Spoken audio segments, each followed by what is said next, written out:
Is doubt a sin or a step toward truth? You were taught to fear doubt like a deviant spark that could burn down faith. But the Course reframes doubt as a signal, not a sentence.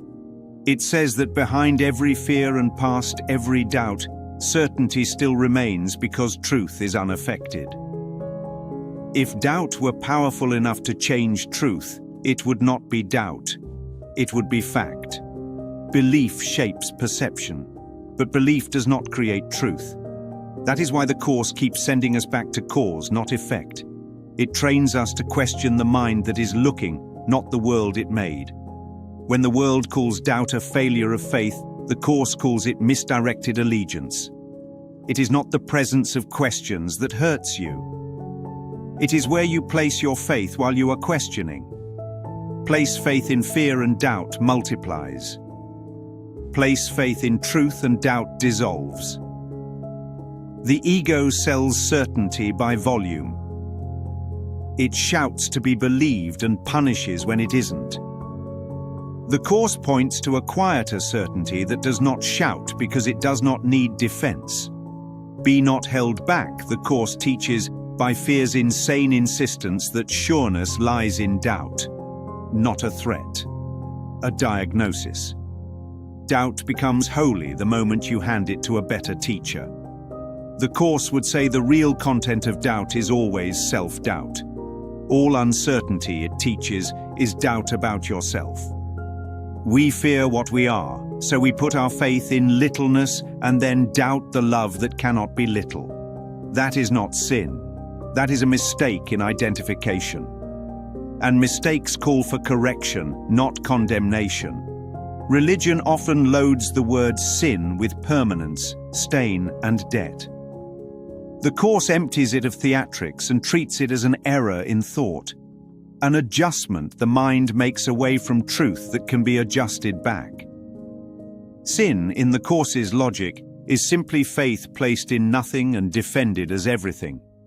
Truth in the Course is not symbolic. God is fact. Facts need no force. Only illusions demand defense. So is doubt a sin, not if you use it. Doubt becomes sin only when it is weaponized to attack yourself or your brother. Then it hardens into judgment and calls for punishment instead of healing. But when you use doubt to question your idols, your interpretations, and your certainties of separation, it becomes holy. Holy doubt is the scalpel that removes what never belonged in you. It is the pause that refuses to worship anxiety. It is the small willingness that says, I may have misread this. And with that willingness, the Holy Spirit can reinterpret everything. Think of doubt like fog on a mountaintop. If you rage at the fog, you get wetter. If you stop, wait, and open your hand to the sun, the fog thins on its own. That is how holy doubt works. No force, only realignment. A story. A friend sat in a circle where her honest questions were labeled rebellion. Each time she asked, the room grew colder and her doubt grew teeth. She decided to try the Course's move. Instead of doubting herself, she doubted the idol of approval. She asked, what do I want to be true here, belonging or truth? She chose truth and let belonging be added or not. The fear receded. The question clarified. Doubt, used rightly, had done its job and left. This is why the Course keeps saying that miracles witness to truth rather than manufacture it.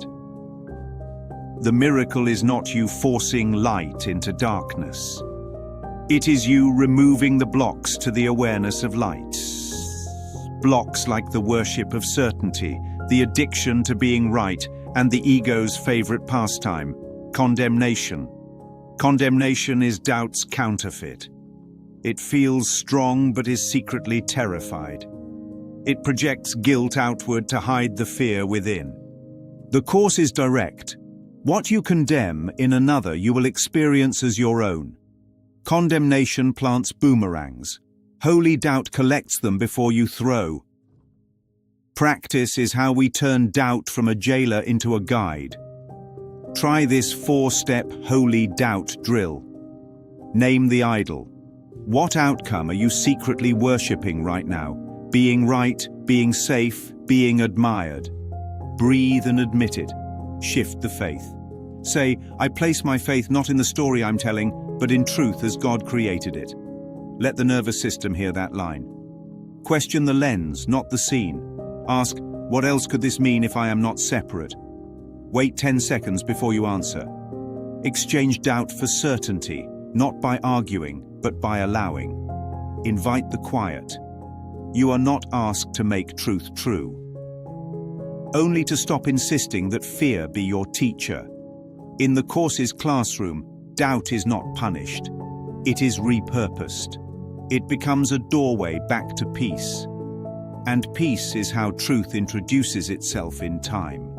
So is doubt a sin or a step toward truth? It depends on the teacher you give it to. In the ego's hands, doubt accuses and imprisons. In the Holy Spirit's hands, doubt in what is false becomes faith in what is real. And faith in what is real grows into certainty that needs no defense. Because truth does not tremble when you ask a question. Truth welcomes the question and answers with silence that feels like home.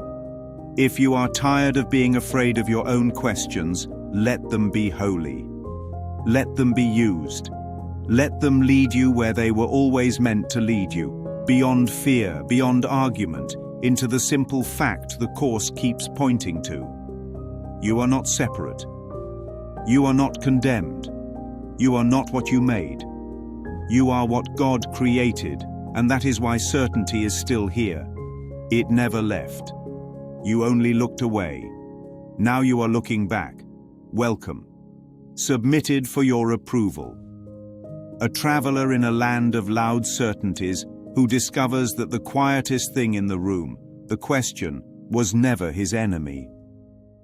He learns that doubt, when handed to the right guide, is not the end of belief, but the beginning of sight. And tonight, like every night, the door out of fear swings open on a hinge you cannot see.